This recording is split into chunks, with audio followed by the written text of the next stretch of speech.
Est-ce que tu connais cette ville, Dubaï, personnellement? Gang, gang, gang. Tu l'as déjà visité? Je comprends pas votre question. Est-ce que tu connais Dubaï? Est-ce que tu as déjà visité Dubaï? Vous m'avez fait venir ici pour me parler de Dubaï? C'est l'actualité, donc on... C'est l'actualité, non, je comprends pas. Vous m'avez fait venir ici pour me parler de Dubaï? En tant qu'influenceuse, ça serait bien que... Mais ça a quoi à voir avec moi? C'est juste un avis qu'on fait. Mais non, je comprends pas, ça a quoi à voir avec moi? Parce que quand moi je pars à Dubaï, je pars avec mon propre argent. Quand je pars à Dubaï, je pars avec mes propres cartes de crédit. Quand je pars à Dubaï, non.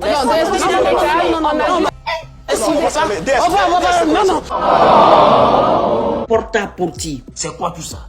Porta-porti, c'est le nom qu'on donne aux toilettes. Et quand on ajoute Dubaï dessus, ça veut simplement dire toilette humaine. Porti. C'est un phénomène qui ne date pas d'aujourd'hui. Je vous explique. Le porta consiste à nourrir le vice de certains émirats très riches. Comme moi.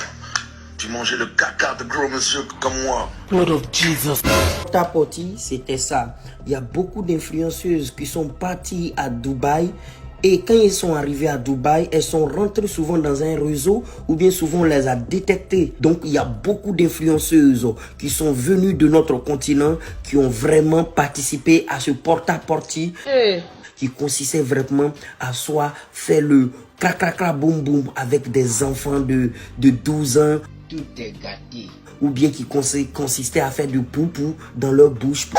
Vous faites comment? Au retour de tout ça, ces femmes, ces influenceuses sont rémunérées en fonction de leur qualité de porta-porti.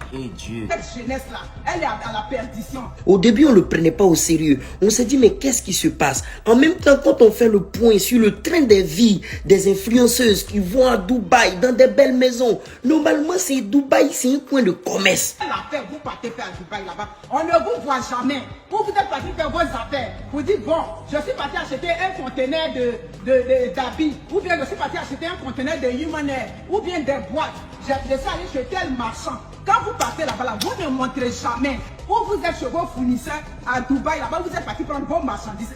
Ça, on ne montre pas. C'est qu'on montre seulement, c'est où on est couché à l'hôtel avec les sacs à main, avec les chaussures, ou bien on est sur les chameaux ici. Là, c'est ce qu'on montre. Tu dis que tu es parti pour faire affaire. Tu es parti pour acheter ta marchandise. Mais montre-nous un jour où tu es chez ton fournisseur là-bas.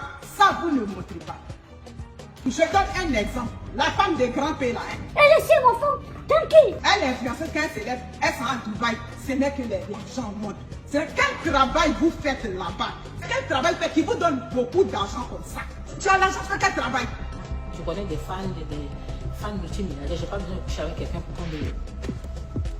pour qu'on me donne beaucoup d'argent. Voilà, c'est ça.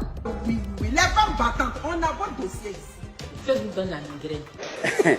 C'est la vie des gens. Les gens sont libres de faire de leur vie ce qu'ils veulent. C'est pas parce qu'on dit influenceuse qu'on sait que nos influenceuses, il y en a qui sont de très bonne moralité, qui se livreraient jamais à ce genre d'actes. Faut pas parce que non, en Afrique là-bas, il y a beaucoup d'influenceuses qui ont fait ça que on va commencer à traiter nos influenceuses de mangeuses de caca. Thank you. Donc je tiens à vous dire qu'il faut rester professionnel.